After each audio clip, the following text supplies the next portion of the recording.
إن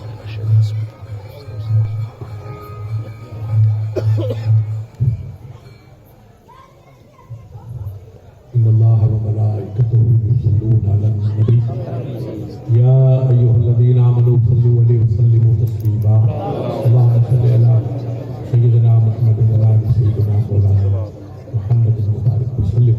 رب کریم تیرے بندوں نے سورہ اخلاص اور سورہ فاتحہ کی تلاوت کا شرف حاصل کیا.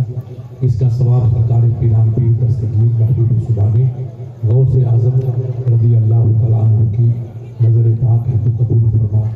سرکار غوث اعظم کی روحانیت کے صدقے میں اس بستی پر اپنے کرم کی بارشیں فرما, رحمت کی بارشیں فرما, اور ہونے والی شادی میں برکتیں اور شادمانی عطا فرما, اور ہر مسلمان کو اسی طریقے سے نیک عمل کرنے کی اور نیکیوں کا فروغ دینے کی ہم سب کو توفیق عطا فرما. سبحان ربک رب العزت عما یصفون وسلام علی المرسلین والحمد للہ رب العالمین. نحمدہ ونصلی علی رسولہ الکریم. اما بعد اعوذ باللہ من الشیطان الرجیم. بسم اللہ الرحمن الرحیم. ان اللہ وملائکتہ یصلون علی النبی یا ایہا الذین آمنوا صلوا علیہ وسلموا تسلیما. اللہم صل علی سیدنا محمد وعلی آل سیدنا مولانا محمد وبارک وسلم صلاۃ و سلاما علیک یا رسول اللہ. وقال اللہ تعالیٰ فی کتابہ القدیم ان کنتم تحبون اللہ فاتبعونی یحببکم اللہ ویغفر لکم ذنوبکم واللہ غفور رحیم. ایک مرتبہ درود شریف پیش کریں. اللہم صل علی سیدنا محمد وعلی آل سیدنا مولانا محمد وبارک وسلم. آپ مسجد میں جائیں گے تو امام درود پڑھتا ہے. دعا سے پہلے بھی درود, دعا کے بعد بھی درود.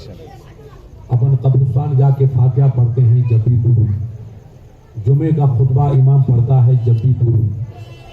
عیدین کی تکبیریں اور عیدین کی نماز ہوتی ہے جب بھی درود. ہر وقت ہر عبادت میں درود شامل ہے. تو آپ کہیں گے مفتی صاحب یہ ہر عبادت میں درود کیوں؟ وہ نماز کے اندر بھی درود ہے. بغیر درود کے نماز بھی نہیں ہوتی ہے. السلام علیکم ایھا النبی ورحمۃ اللہ وبرکاتہ, یہ درود ہے. درود ابراہیم تو الگ ہے, یہ بھی درود ہے. السلام علیکم ایھا النبی, اے اللہ کے نبی تم پر ہزاروں رحمتیں ہو اور ہزاروں سلام ہو.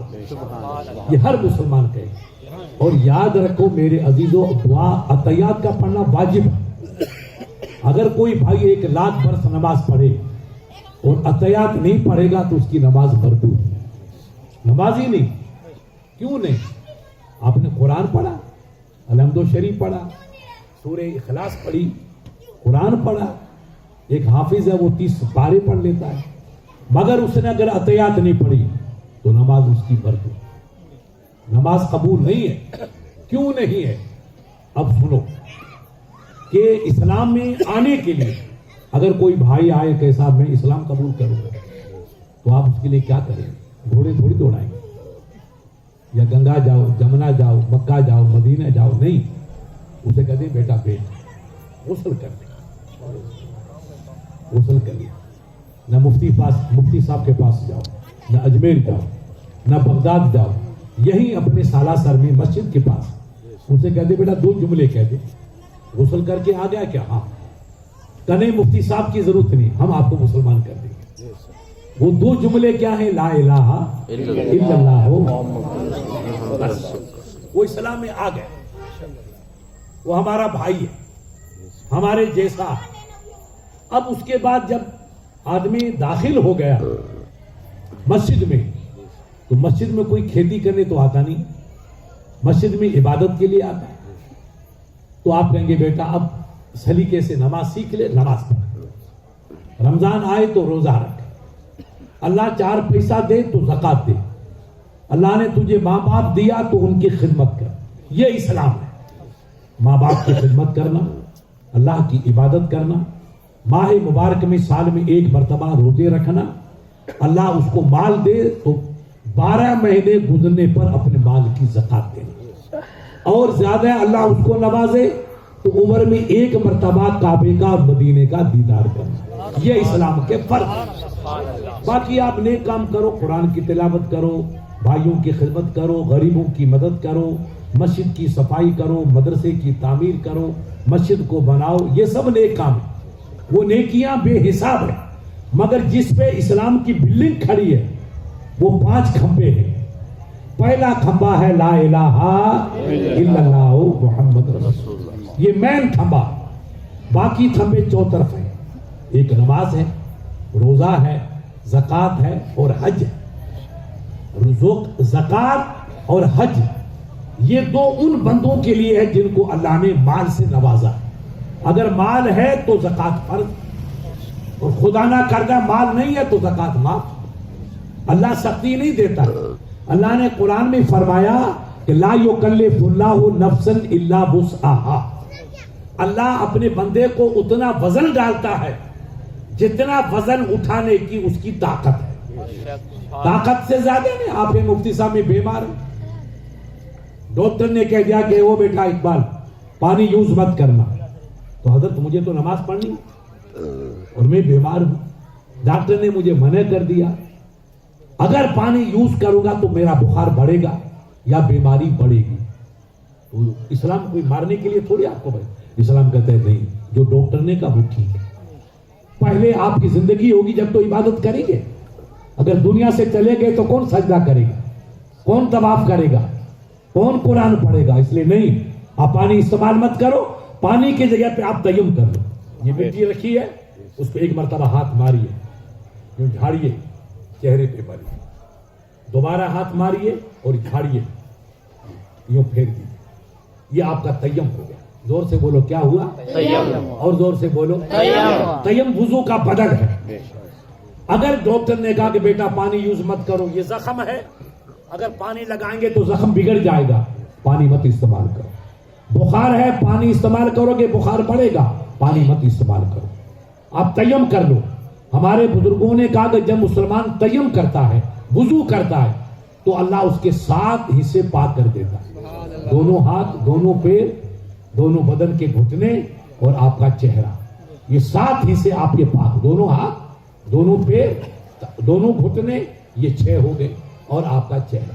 یہ تو جھکتا سجدے میں، دونوں ہاتھ جھکائے، گھٹنے جھکائے، پیر جھکے اور سر جھکائے، 7 حصے آپ نے وضو میں دھوئے، 7 حصے پاک۔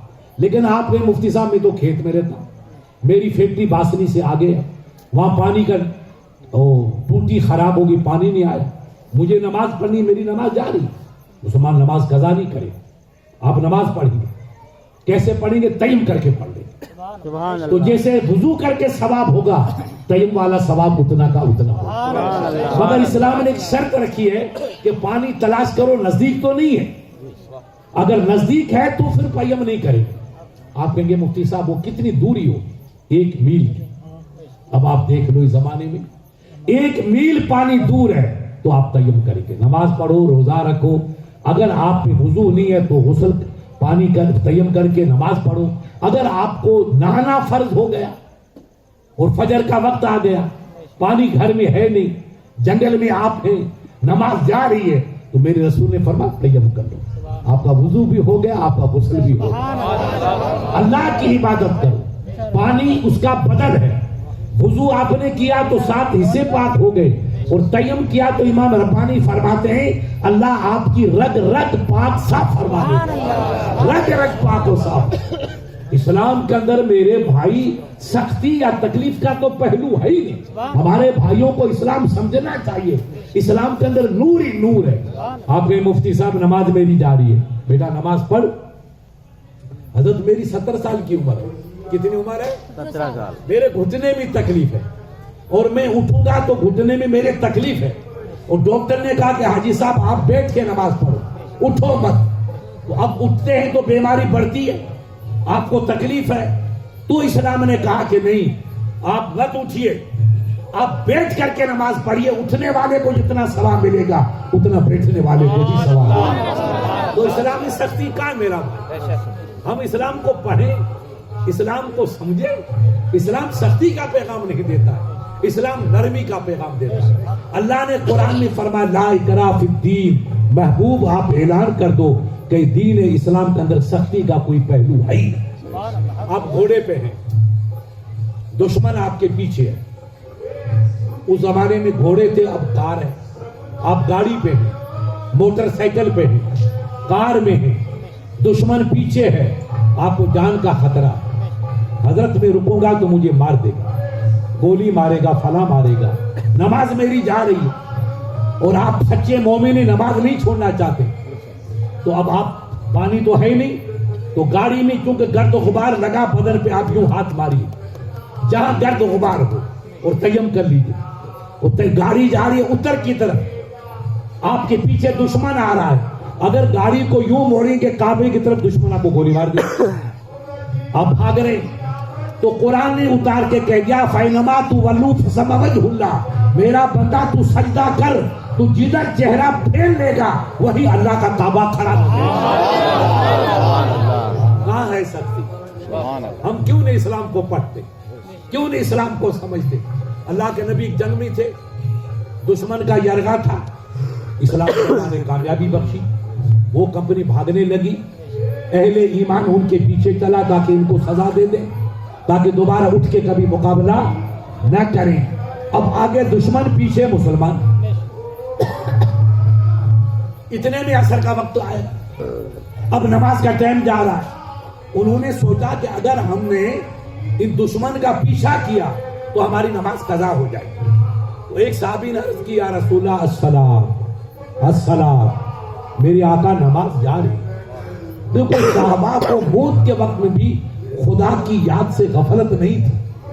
ہم تندرست ہیں، خدا کو بھول رہے، توانا ہے، خدا کو بھول رہے، اللہ نے ہر نعمت سے نوازا، خدا کو بھول رہے، گھر پہ بیٹھے ہیں، رب کو بھول رہے، نعمتوں کا انبار ہے، خدا کو بھول رہے، دینے والا رب، اور ہم اس کی ناشکری کر رہے. اور ایک وہ آپ کے بھائی تھے جو گھوڑے پہ، ہاتھوں میں تلوار ہے، خون کے فوارے ابل رہے، دشمن راہ فرار کر چکا، وہ ان کا پیچھا کر رہے تاکہ دشمن کو پورا سبق سکھا دے، دوبارہ مڑ کے حملہ نہ کرے. ادھر عصر کا ٹائم جا رہا. تو صحابی نے کہا سرکار الصلاۃ الصلاۃ، میرے آقا نماز کا ٹائم جا رہا. تو رحمت والے نبی نے کہا کہ اگر اپن ادھر منہ کریں گے تو دشمن مڑ کے اپنے کو قتل کر دے. کعبہ ادھر ہے، اپنا چہرہ ادھر، اور دشمن کو موقع ملے گا تو تیاری کر لے. ابھی نبی پاک نے ان کو صبر کا حکم دیا، جواب نہیں دیا، پڑھتے نماز پڑھتے. نبی پاک نے تھوڑی دیر کی تو اللہ نے قرآن اتارا. اللہ نے قرآن اتارا فَإِنَّمَا تُوَلُّوا فَثَمَّ وَجْهُ اللَّهِ. اے میرے رسول، آپ جدھر چہرہ کو جھکا دیں گے وہی کعبۃ اللہ کھڑا ہو جائے گا. سر جھکانا آپ کا کام ہے اور کعبے کو کھڑا کرنا میرا. نماز پڑھیے، جدھر آپ کا گھوڑا ادھر سر جھکا دو. فَإِنَّمَا تُوَلُّوا یعنی جدھر منہ کرو گے وہی کعبہ ہو جائے. مگر نماز پڑھو. اسلام کے اندر سختی کا کوئی پہلو نہیں. اسلام کے اندر نرمی ہے، محبت ہے، انسانیت ہے. یہی اسلام کا پیغام ہے، یہی اسلام کی تعلیم ہے.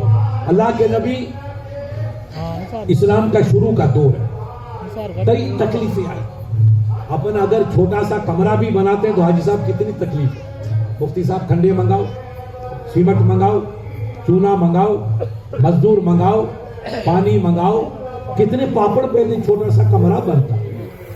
اللہ کے نبی نے دنیا میں اسلام پھیلایا کیسے؟ آپ غور کرو. آج معمولی کام نہیں ہو پاتا ہم سے. کتنے لوگ جو ہیں ادھر سے ادھر ہو جاتے. چھوٹی موٹی فرضی کمیٹیاں بنائی اور پارٹیاں بنائی تو دیکھو لوگ کتنے صاحب یہ یاترا، فنی یاترا، فلاں یاترا، یہ سب حربے. اور دیکھو اس کا چہرہ دیکھو، راہل گاندھی کا شکل دیکھیے آپ کتنی اچھی ہو گئی. تو معمولی کام کے لوگ اتنی تکلیف اٹھائے تو کچھ نہیں ملتا. اور ادھر میرے نبی نے دنیا میں اسلام کیسے پھیلا. آپ غور کرو، اسلام کے راہ میں کئی سختیاں آئی، مگر اللہ نے ایسا پاور دے دیا تھا کہ حبیب آپ جدھر گزریں گے رحمت آپ کے ساتھ رہے گا، میرا کرم آپ کے ساتھ رہے گا. اب مکے کا سب سے بڑا ایک نمبر کا بےایمان، اس کا نام ابو جہل، وہ اپنے وقت کا فرعون تھا.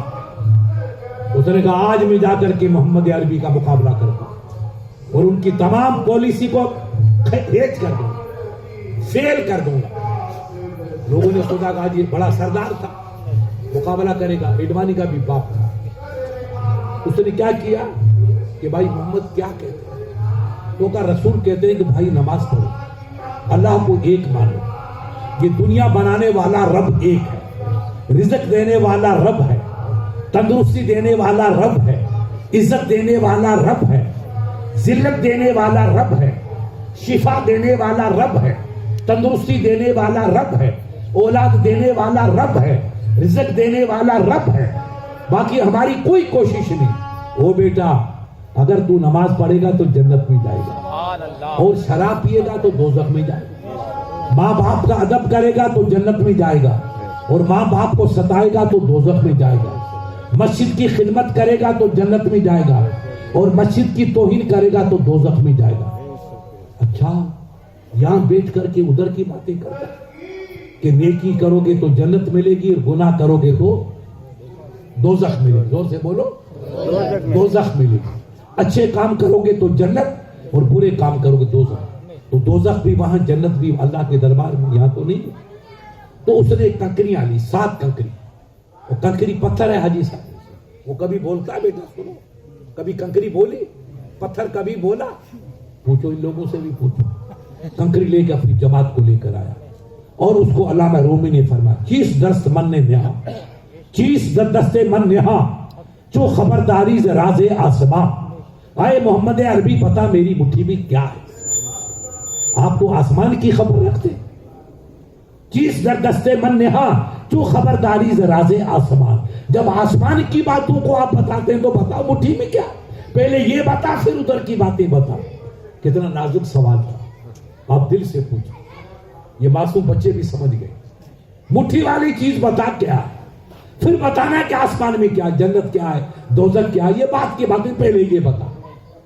میرے نبی گھبرائے نہیں، اکیلے ہیں، 10 جوان آپ کی طرح نبی کے غلام، ابو بکر، عمر، عثمان، علی، یہ صحابہ۔ سرکار نے کہا اچھا ابو جہل تیرا سوال ٹھیک ہے، غور کرو، آپ نبی کا پاور دیکھو، نبی کا اختیار دیکھو۔ اللہ جب دنیا کے لیے نبی بھیجتا ہے تو ہمارے ایک اپنے کیا نام اس کا، سالاواس کا تھانہ ہے، ایک تھانے دار آتا ہے تو اس کو اٹل اوپر سے ہائی پاور ملتا ہے، تھانے دار صاحب کنٹرول کرنا، چوروں کو گولی مار دینا، چوری مت کرنے دینا، بدماشی کرے تو اڑا دو، مگر فساد۔ تو ایک چھوٹے علاقے کا، مخصوص علاقے کا تھانے دار آتا ہے، اس کو حکومت کی کتنے قسم کا پاور دیتی ہے۔ تو تھانے دار کا پاور یہ، اس کے بعد سی او کا پاور الگ، ڈپٹی کا پاور الگ، اے ایس پی کا پاور الگ، پھر ایس پی کا پاور الگ، ڈی آئی جی کا پاور اونچا، آئی جی کا پاور اونچا، اس کے بعد ڈی جی پی ہوتا پورے راجستھان پہ کنٹرول کرتا ہے۔ وہ نہ اشوک سے پوچھے گا نہ کسی کے ابو سے پوچھے گا، اتنا ویٹو پاور، جان چاہے گولی چلا دے، کوئی اس کو روک نہیں سکتا۔ تو ایک علاقے کا آفیسر، اس کے پاس پاور آیا، سمجھ میں نہیں آیا؟ بولو۔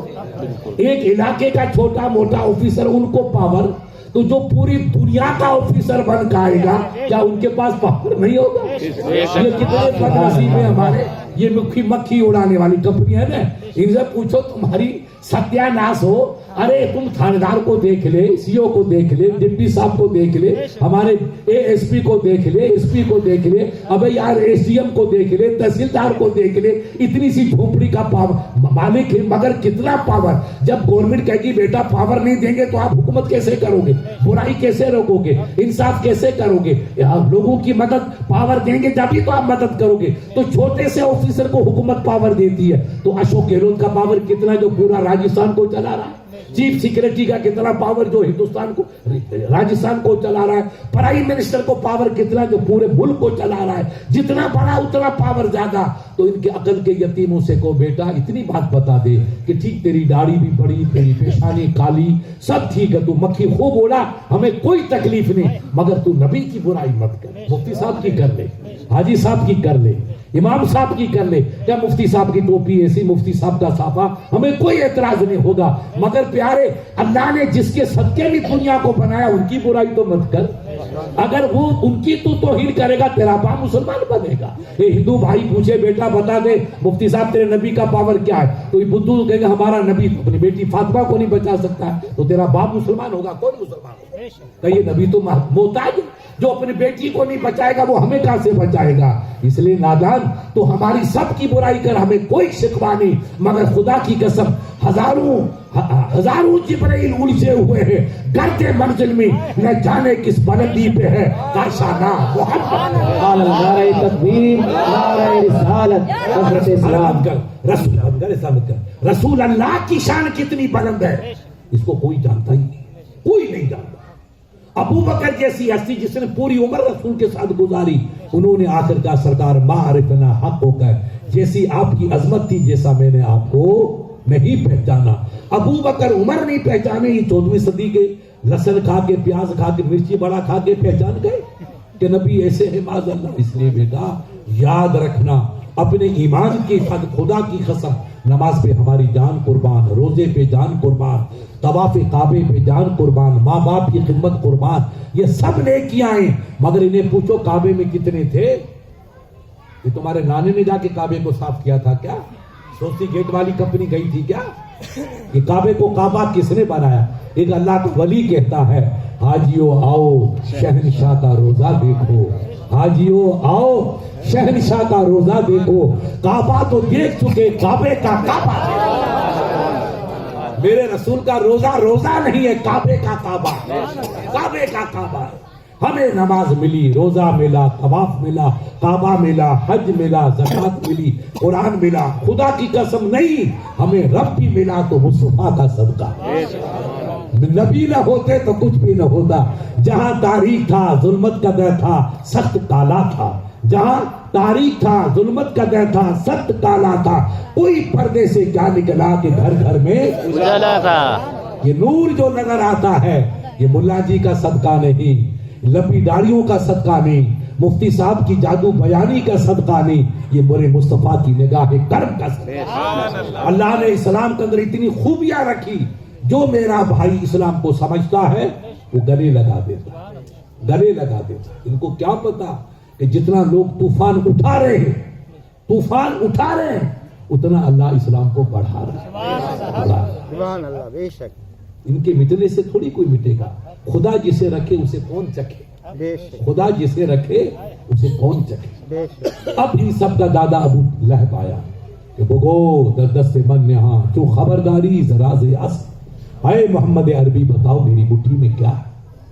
اگر آپ آسمان کی باتیں بتاتے ہیں کہ نیکی کرو گے تو جنت ملے گی, گناہ کرے گے تو دوزخ ملے گی, نماز پڑھو گے تو جنت ہے, رب کو مانو گے تو جنت ہے, اور پتھروں کی ادھر کی ادھر کی پوجا کرو گے تو دوزخ ہے, تو بتا میری مٹھی میں کیا ہے؟ کتنا نازک سوال تھا.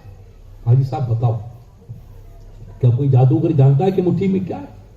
آج اتنی سائنس ترقی کرتی ہے, اس کو پتا ہے کہ مٹی کی زمین کے نیچے کیا پڑا ہے؟ میرے نبی نے فرمایا ابو جہل اگر تو کہہ دے تو میں بتا دوں کہ تیری مٹھی میں کیا چیز ہے, میں بتا دوں کہ فلاں چیز ہے, اور اگر تو چاہے تو مٹھی والی چیز بتا دے کہ میں کون ہوں. دو باتیں, اگر آپ کہیں تو میں کہہ دوں کہ آپ کی مٹھی میں فلاں چیز ہے, 2 روپے 10 روپے 50 روپے 100 روپے یا پتھر یا مینگنی, کیا میں بتا دوں؟ اور تو کہے تو مٹھی والی بتائے کہ میں کون ہوں, تو یہ بیوقوف حیرت میں پڑ گیا, یہ تو کھیل الٹا ہو گیا. اللہ کے نبی کہتے ہیں کہ مٹھی والی چیز بتائے کہ میں کون ہوں, اور اس کو یقین تھا کہ مٹھی میں پتھر ہے, اور پتھر کبھی بھولا نہیں, پتھر کبھی, تو پتھر کیسے بتایا گیا تھا آپ کون ہیں, رسول کیا ہے؟ اس بیٹے کو یقین ہوا کہ یہ تو پوائنٹ اچھا مل گیا, تو کہا نہیں سرکار آپ مت بتاؤ, اے نبی آپ مت بتاؤ, بس آپ اتنا مت بتاؤ, مٹھی والی چیز بتا دے کہ آپ کون. اگر مٹھی والی چیز آپ کو بتا دے گی تو میں آپ کو مان جاؤں. تو کہا پھر کلمہ پڑھے گا, اسلام قبول کرے گا؟ کہا مگر ایک نمبر کا وہی مانتا, کب قبول؟ تو سرکار نے عربی میں کہا قل ایھا الحصا من انا, اے کنکریوں بتاؤ کہ میں کون ہوں. تو اس کو تو آگ لگ گئی, تیر لگ گیا کہ نبی تو جانتے کہ میری مٹھی میں کنکریاں ہیں. جبھی تو نبی نے کہا میں کہوں اقبال بھائی کھڑا ہو جا. تو آپ کہیں مفتی صاحب کو کیا پتا میرا نام تھا اقبال, مفتی صاحب مجھے جانتے جبھی تو بتایا, اقبال کھڑا ہو جا. تو سرکار نے کہا قل ایھا الحصا من انا, اے کنکریوں بتاؤ کہ میں کون ہوں. تو اس کو احساس ہوا کہ نبی تو جانتے ہیں کہ میری مٹھی میں کنکریاں ہیں, میری مٹھی میں, اور وہی پتھر کی کنکریاں تھی. وہ حیرت میں کھو گیا. یہ ہے نبی کا پاور, یہ ہے نبی کی شان. نبی کی ذات اور ہے اور امتی کی شان اور فرق. جب نبی پاک نے کہا کہ تیری مٹھی والی بتائے کہ میں کون، تو کہا ٹھیک ہے سرکار، آپ مٹھی والی چیز بتا دیں آپ کون ہیں. تو سرکار نے کہا بولو اے کنکریوں میں کون ہوں. تو ابو جہل کی حاجی صاحب مٹھی میں بند پتھر کی کنکریاں پکارتی ہے، نشہد ان لا الہ الا اللہ ونشہد ان محمدا عبدہ ورسولہ. سبحان اللہ سبحان اللہ. ہم گواہی دیتے ہیں کہ آپ اللہ کے رسول ہیں، اور ہم گواہی دیتے ہیں کہ اللہ ایک ہے، اس کا کوئی شریک نہیں ہے، وہ بے مثال ہے، اس کا کوئی شریک نہیں، اور آپ اللہ کے رسول. تو ابو جہل کو غصہ آیا، یار مٹھی بھی تو میرے، کنکری میں لایا، اور یہ میری بیٹیاں کلمہ تو نبی کا پڑھ رہی ہے، مجھے خوار کر رہی ہے، میری عزت کو نیلام کر رہی ہے، اور آج تک میری عقل عمر ہو گئی، پتھر کبھی بولا نہیں، اور آج بولا تو نبی کی تعریف بھی بولا، نبی کا کلمہ پڑھا. اس نے غصے میں کنکریوں کو زمین پر پھینک دیا. تو سرکار نے کہا اب تو کلمہ پڑھ بھائی، تو نے کہا تھا کہ کنکریاں بولیں گی تو میں آپ کو مان لوں گا، تو اب تو مان. تو خبیث کیا کہتا کہ مجھے آج پتا چلا آپ تو بہت بڑے جادوگر ہیں. جو بگڑ جاتا ہے حاجی صاحب، اس کو سدھارنا انسان کی بس کی. اللہ جس کو برباد کرے اسے کوئی آباد. مگر ایک عالم سے پوچھا مفتی صاحب یہ کنکریوں کو اس نے پھینکا کیوں، کنکریوں کو اس نے زمین پہ زور سے کیوں پھینکا؟ تو عالم کا جواب سنو، ولی کا، وہ اللہ کے ولی تھے. اس نے کہا کہ کنکریاں ایک بے ایمان کے ہاتھ میں تھی. کس کے ہاتھ میں تھی؟ ایک نمبر کے بے ایمان کے ہاتھ میں قید تھی. جب اس نے اللہ کے نبی نے کہا کنکریاں بولو میں کون ہوں، تو کنکریوں نے کہا سرکار ہم کسی بھی قید میں رہیں، جیل میں رہیں، کوٹھریوں میں رہیں، بندش میں رہیں، کنویں پہ رہیں، تہ خانے میں رہیں، قید خانے میں رہیں کہیں، مگر کلمہ تو آپ کا ہی پڑھیں گے، کلمہ آپ کا ہی پڑھیں گے. تو جو نبی نے فرمایا کنکریوں نے کلمہ پڑھا تو اس خبیث کو غصہ آیا، اس نے پھینک دیا. اللہ نے کیوں پھینکایا؟ کہ میرا نبی کا کلمہ پڑھے وہ قید میں نہیں رہے گی، وہ آزاد ہو جائے. سبحان اللہ سبحان اللہ. کی کنکریوں نے کلمہ نہ پڑھا تو بے ایمان کے ہاتھ میں قید تھی، وہ نبی کا کلمہ پڑھا تو اللہ نے ان کو آزادی عطا فرمائی. سبحان اللہ سبحان پتا اللہ. چلا جو نبی کا کلمہ پڑھے گا اسے عزت ملتی ہے، اسے آزادی ملتی ہے. ہم اسلام کو پہچانیں، ہم اسلام کو سمجھیں، ہم اسلام کی حقیقت کو سمجھیں. ایسا ایک نمبر کا اسلام کا مخالف کنکریاں لے کر آیا، مگر اس کو احساس ہوا کہ نبی کی زندگی اور ہے، ہماری زندگی اور ہے، نبی کی زبان اور ہے، ہماری زبان اور ہے، نبی کا پاور اور ہے، ہمارا پاور اور ہے، نبی کی کوئی ہستی مقابلہ نہیں کر سکتی. یہ غیر مسلمان کو احساس ہوا میرے نبی کی پوری زندگی اسی میں گزری. جب اس قسم کے جلوے دیکھے تو ان کے پاس کوئی انکار کرنے کا طریقہ ہی نہیں تھا. کون انکار کرے؟ سرکار ابو بکر کا نام آپ نے سنا، نبی کے پہلے خلیفہ، وہ آپ کی طرح بزنس مین تھے.